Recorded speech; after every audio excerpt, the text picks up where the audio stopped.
Hello and welcome to another weekly rant on JDTV. It's Sunday night, a little bit more relaxed on Sundays. Can you be a little bit more relaxed though with what's going on?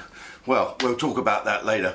And welcome to you YouTubers who are too mean to sign up for £3.99 a month, www.jimdavidson.uk. Okay, sign up for JDTV. This is a little bit for you YouTubers to whet your appetite, and then you can sign up. Lots of things to talk about this week. Andrew Marr, he's back, and it drives me mad. And then, so we've had parties popping up everywhere this week. Beaches are crowded. Okay, a geezer called Archie Bishop, I don't know if you've heard of him, Archie, but he's decided now the Church of England are going to look at statues of Jesus, right, to see if he's white or if he's offending anyone. Okay, now, what's going on? The world has gone totally bonkers, and we'll talk a bit that later. People have been stabbed in Glasgow, and the biggest question of the week that has got down here, and because I'm not shuffling my papers and pissing people off, that'll piss a few off. Hey, Palace fans. Right, so the biggest question of the week. Where did Jürgen Klopp get his railings done? Have you ever seen Hampstead Heaths like Jürgen has got? All his family are not like that. I know his brother Clipperty. And Clipperty has just got normal sort of German railings, like a row of condemned houses. So Clipperty has, what's he done? He's gone on eBay and bought Ryland's old teeth. Right? Seriously, he looks like Wilbur the talking horse. And so, you know, what happened to false teeth? In my day when I grew up, my mum had false teeth. She used to speak like that, or she'd take about. And my dad had false teeth that he used to take out and clean them with Vim. You know Vim that you do 6 reps? False teeth. That's all here. So Clipperty and his brother Jürgen, first of all, I have to say this. Liverpool and Londoners, we don't particularly see eye to eye. That's in a general situation. The Liverpool football clubs hate the Cockney football clubs and even Charlton Football Club. Last time I was at the Valley, I think we beat them 2-0. But anyway, you have to say congratulations, and I'm sure all you Scousers will be loving every minute of it. So much so, you tried to blow up the Liver building. I don't know what that was about. Apparently it's the Everton headquarters. Well, that's a big headquarters to blow up. It's the Liver building, where they probably had slaves there years ago. I can blow it up. So, congratulations. The reason I don't go to Liverpool is, why would a comedian want to go to a town where the audience are funnier than him? And that's my excuse, and I'm sticking to it. Right, so congratulations to them. Maybe Everton and Liverpool, what is the difference? Is it a river? Is it where you were born? What's your colours? One's blue and red. Rivalry is a fantastic thing. Charlton, when they play Millwall, oh, it's murders. And we always lose to Millwall for some reason. Anyway, we're playing them next week, so fingers crossed that they're having cardboard cutouts of the supporters. That's a brilliant idea, that. Someone's done. Some idiot at Charlton has said, I know how we get a few quid. Well, ask the supporters to send pictures of themselves for 25p or whatever, and they put cardboard cutouts out. Yeah. It's the politest the Charlton crowd have ever been. Football has its... I don't know why Charlton fans and Crystal Palace fans don't get on. I think it's because Charlton used to play at Crystal Palace, and there is that little bit of rivalry. But if you look at the great rivalries, Celtic and Rangers. Now, Jesus, right, that is a dodgy old thing. Not only is it two different sides of the town, one lot are Catholics and one lot are Protestants. I don't know if that's the same with Liverpool and Everton, but Celtic. There were stories of a guy a Celtic fan who'd had a couple of drinks, and he was running around Glasgow, fuck Rangers, you fucking Rangers.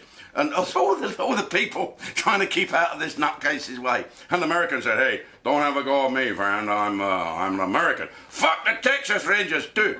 And the story goes that he's the unluckiest Celtic fan in the world, because as he's gone round the corner, there's all these Bruno's fucking Rangers supporters, have you, you fucker. And they chased after him. And this little Celtic supporter going, fuck you, fucking have you, I'll have you. And they're gaining on him, and he's running like, oh fuck, they're going to get the shit out of me a minute. And he's got down to the Clyde, and the ferry is 6'8". He's, I better fucking make this.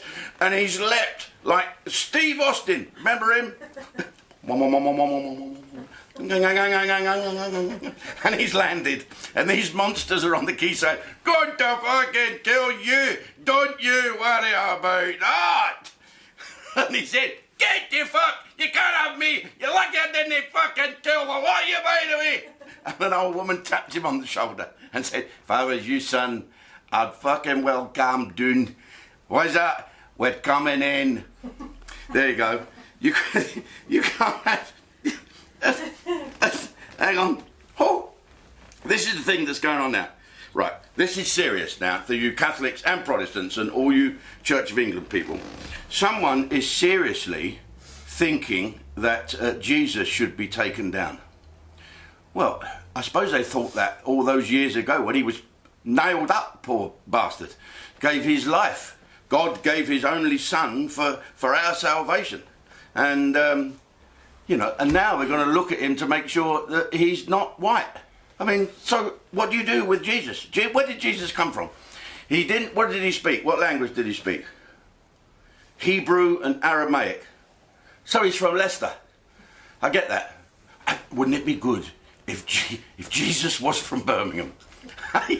Wouldn't it be good if everyone had a Birmingham accent? You know various different English accents all around the world, and you can't do any anymore, especially if they're Bamey accent, you know what I mean? But you can if you just pick on the locals. And I just wish everyone had a Birmingham accent. It'd be great, wouldn't it? If you all around the world, the BBC, they're all listening to the BBC Home Service. Here we are, it's 1400 hours Greenwich Mean Time, and a lot has been going on. You can imagine if it was changed and the centre of the universe was Birmingham. God bless. Here's the news today. Fuck all happened. It's great, isn't it? The Bible will have a totally different meaning if it was in Brummie. If it was written by the Brummie. Jesus and the disciples are walking along a beach. And one of the disciples looked out to the sea and he saw something. He said, "Fuck me, Jesus. What's that on the horizon?" And Jesus said, "It's an oil rig." He said, "What's an oil rig?" He said, "Well, come on, let's go and have a look at it. We'll check it out." And Jesus started to walk on the water, and the disciples were swimming. And Jesus walking a bit further still, and the disciples were swimming with some difficulty. And Jesus kept walking on the water, and the disciples were fucking drowning. "Jesus! We can't swim no further." He said, "Well, get on this fucking oil pipe like me, you daft bastards." Wouldn't it be great, eh? God bless them. Stop laughing there in the audience and keep your distance. Right, so goodbye, you YouTubers. For the rest of you who are going to stay with JDTV, we'll have a little natter more about Jürgen Klopp's railings. Dear, oh dear. Anyway, thank you for watching. Please subscribe on YouTube. Tell your friends all about this channel. It's fantastic. And I won't rattle me papers, but I'm going to look down on me script here. I don't care, do I?